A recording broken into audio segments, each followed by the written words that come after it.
नमस्कार दोस्तों, आप सभी का हमारे चैनल पर बहुत बहुत स्वागत है।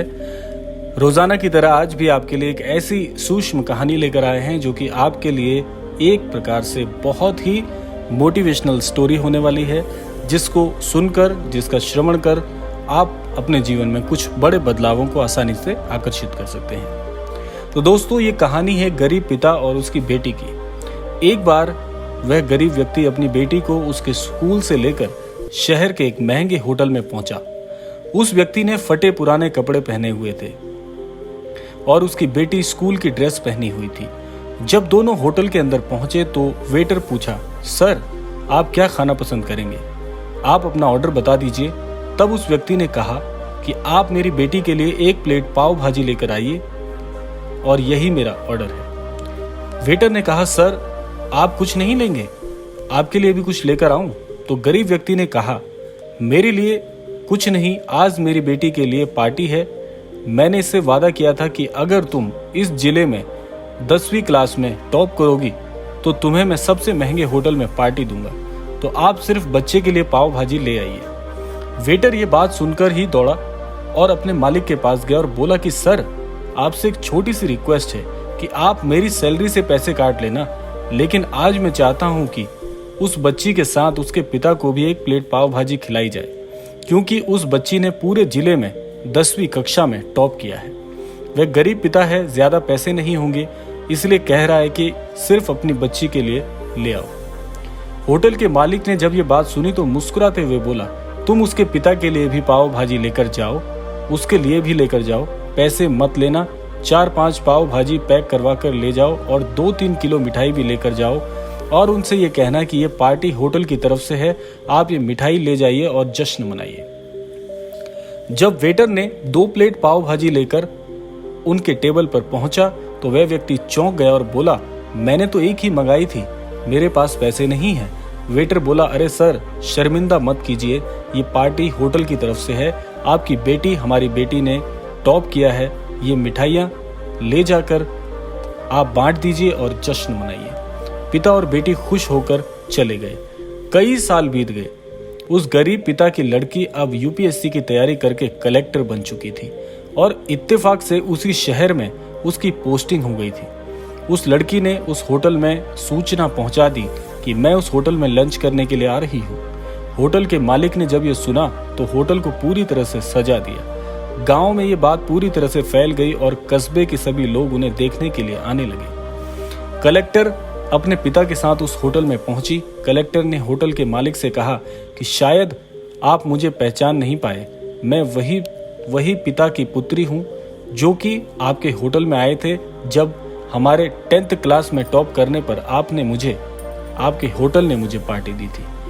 हम वही पिता पुत्री हैं, आज फिर से आए हैं और आज पार्टी हम देंगे आपको, आपके पूरे स्टाफ को और पूरे गांव को, क्योंकि आपने गरीबी का सम्मान किया है। आपने उस दिन जो पार्टी दी थी, मुझे बताया था कि मुझे कितनी और ऊंचाई तक पहुंचना है, कितनी और बड़ी मंजिल को छूना है। आपने एक नई प्रेरणा दी थी और आज मैं उसी प्रेरणा का एहसान चुकाने के लिए आई हूँ। वो मैडम ये सब कहते जा रही थी और आंखों से आंसू बहते जा रहे थे। यह कहानी यहाँ पर समाप्त हो जाती है, लेकिन यह कहानी हमें कुछ सीख भी देती है। जैसा कि हम अपने प्रत्येक क्रमांक से आपको एक विशेषांक की सीख अवश्य देते हैं, तो आज की इस कहानी की यह सीख है। यह कहानी हमें सिखाती है कि कभी भी किसी गरीब का मजाक नहीं उड़ाना चाहिए। हो सके तो उसकी मदद कर दीजिए, अगर मदद ना भी हो पाए तो कम से कम उसका मजाक, उसका टहस मत उड़ाइए, क्योंकि वह ये सब देख रहा है। क्योंकि ईश्वर कभी भी किसी में भेदभाव नहीं करता और इस समय का कभी किसी को पता नहीं होता कि कब कैसा व्यक्ति किस स्वरूप में, कहां पर, किस मंजिल को प्राप्त कर ले। तो इसीलिए अपनी नजर में सभी को अच्छा मानिए, एक समान मानिए, क्योंकि ईश्वर भी हमें यही सलाह देते हैं कि जीवन में किसी भी व्यक्ति में, जब ईश्वर ने हम सबको बनाया है तो उन्होंने भेदभाव नहीं किया, तो हम अपने जीवन में क्यों भेदभाव करें। तो इस कहानी के सीख के माध्यम से आपके लिए कुछ बिंदु भी हैं, कुछ मैं आपको ऐसी बातें और बताऊंगा जिसका अनुसरण कर आप अपने जीवन में कुछ बड़े परिवर्तन कर सकते हैं। सबसे पहली बात, कि एक तो कभी स्वयं को कम मत आंकिए। जितनी बुद्धि आपके पास है उतनी बुद्धि अन्यत्र और लोगों के पास भी है। तो इसीलिए अपने ज्ञान को कम मत मानिए। ज्ञान कम ज़्यादा अवश्य हो सकता है, लेकिन उसमें परिवर्तन करना आपके हाथ में है। अगर आपके जीवन में आप थोड़ी सोच रखते हैं, अच्छे विचार रखते हैं, तो उसमें इजाफा करिए, क्योंकि सीखने की कोई उम्र नहीं होती। हर उम्र में व्यक्ति सीख सकता है और अपने विचारों को, अपने व्यवहार को पूरी तरह से बदल सकता है। इसके अलावा एक बात और है जो सबसे महत्वपूर्ण है, वह यह है कि गरीबी कोई अभिशाप नहीं है, गरीब होना बुरी बात नहीं है, लेकिन गरीबी को यदि आप समझते हैं, उसका अनुभव करते हैं, तो उस गरीबी को बदला कैसा जाए, इस बिंदु पर आपको सोचने की आवश्यकता है, ना कि इस बिंदु पर कि मैं गरीब हूँ। जीवन में गरीबी में आपने जन्म तो लिया है, लेकिन ये आपके हाथ में है कि गरीबी में ही आप इस संसार को छोड़कर जाते हैं। क्योंकि जब आप गरीब पैदा हुए हैं और यह भी जानते हैं कि मैं गरीब हूँ, तो आपको इस बिंदु पर काम करना चाहिए कि इस गरीबी को हटाया कैसे जा सकता है। मेहनत करनी चाहिए जीवन में, क्योंकि बिना मेहनत के कुछ हासिल नहीं होता।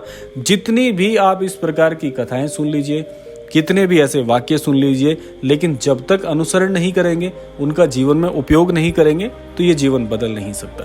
तो यह था आज की कहानी का मुख्य भाग जो आपको बताना था। तो इस कहानी का अंत यहीं पर होता है। मिलते हैं ऐसी किसी अगली कहानी के साथ, तब तक आपका बहुत बहुत धन्यवाद।